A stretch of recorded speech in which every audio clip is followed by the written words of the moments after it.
अस्सलाम वालेकुम। मैं इस टाइम पर मौजूद हूँ अपनी थर्ड लोकेशन के ऊपर। थर्ड लोकेशन इस चीज़ की कि अभी जो करंटली पाकिस्तान के हालात चल रहे हैं या जो पूरी दुनिया के हालात चल रहे हैं, सिर्फ पाकिस्तान पे रिसेशन नहीं है, पूरी दुनिया के ऊपर रिसेशन है। पाकिस्तान ऑब्वियसली एक डेवलपिंग कंट्री है, तो उसके ऊपर ये इफेक्ट है ना वो बहुत ज़्यादा आया। अब ये ज़्यादा आने की वजह से, इफेक्ट ज़्यादा आने की वजह से हालात बहुत ख़राब हो गए, तो रियल स्टेट मार्केट भी क्रैश हुई है। अब इस रियल स्टेट मार्केट ने ठीक होना है, और जब ये ठीक होगी तो ये बहुत ज़्यादा प्रॉफिट्स देगी, और अब ये आहिस्ता आहिस्ता ठीक होने की तरफ जा रही है। तो मैं पिछली अपनी कुछ वीडियो में मैंने बताया था कि मैं आपको वो सब जगह एक दफ़ा विजिट करवा दूंगा। जब मार्केट ठीक होगी वो बहुत स्पीड से ऊपर जाएंगी वो जगह। इस्लामाबाद की वो लोकेशंस दिखा दूंगा जो इस टाइम पे हॉट लोकेशंस है सारी। जो पिछली वीडियो थी उसके अंदर मैंने आपको जो लोकेशन दिखाई थी वो लोकेशन थी आपकी मारगला रोड वाली, from E11 to B17 GT road. और ये जो लोकेशन है इस टाइम मैं जिधर खड़ा हूँ, ये सड़क है, आप लोगों को नजर भी आ रही होगी कि मेन F10 की लोकेशन है। वो वाली जगह कल दिखाई थी,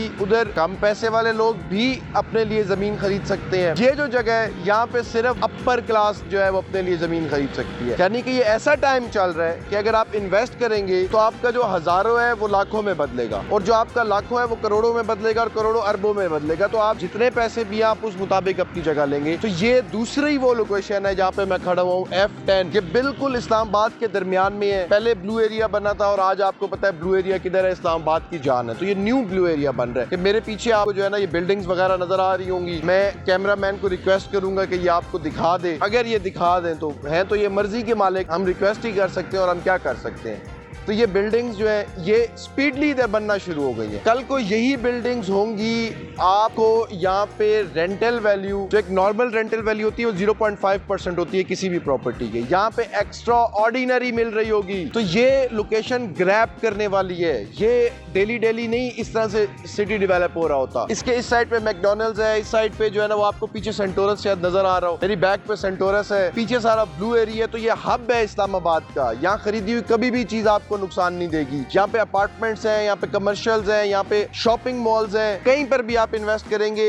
बस शर्त ये है कि वो जगह आपको प्रोजेक्ट डिलीवर हो। वो डिलीवर होगा, आपको प्रॉफिट ही प्रॉफिट है उसके अंदर, इसमें कोई दो राय नहीं है, इसमें कोई सोचने वाली बात ही नहीं है। तो ये दूसरी लोकेशन है जहाँ पे मैं इस टाइम खड़ा हुआ हूँ आप लोगों के लिए, कि आपको दिखा दूं कि ये F10 का न्यू ब्लू एरिया जो है ना वो अनाउंस हो काफी अरसे से हुआ है। बिल्डिंग्स भी अब यहाँ पे शुरू हो गई है, इमारतें बनना शुरू हो गई है बड़ी बड़ी। तो आप लोग अगर अभी भी टाइम वेस्ट करेंगे और ये सोचते रहेंगे कि पाकिस्तान की रियल स्टेट मार्केट नुकसान देगी या नीचे जाएगी, जितना क्रैश होना था हो गई। बार बार बता रहा हूँ, फिर से बता रहा हूँ, जितनी क्रैश होनी थी हो गई। इसने ऊपर जाना है, ये ऊपर जाएगी, और ये आपको वो प्रॉफिट देगी कि आप जिंदगी भर याद रखेंगे। ये इलास्टिक की तरह होता है। एक तो ये वो प्रॉफिट्स देगी जो डॉलर का रेट ऊपर गया है, और उसके बाद प्रॉपर्टी का अपना भी एक जंप होता है। 2008 में रिसेशन आया, 9 में रिसेशन था, आप 11 में देखें प्रॉपर्टी किधर जंप की है। जो नॉर्मली 20,000 रुपए वाली प्रॉपर्टी थी आज वो 2 लाख रुपए की है। 2 लाख रुपए मरला, यानी कि जो 20,000 रुपए मरला थी आज वो 2 लाख रुपए मरला। आप जंप देखें कितना बड़ा है। तो ये जंप एक सदी में ऑलमोस्ट जाकर आता है। तो इस टाइम हर चीज ऊपर चली गई है, रियल स्टेट नीचे है। मत टाइम जाया करें। ये वो दूसरी लोकेशन है जहाँ आपके पास ज्यादा पैसे हैं तो आप इजीली इन्वेस्ट कर सकते हैं। अपना बहुत ज्यादा ख्याल रखें। मुझे अहमद रईस को इजाजत दें, फिर मिलते हैं नेक्स्ट लोकेशन के साथ।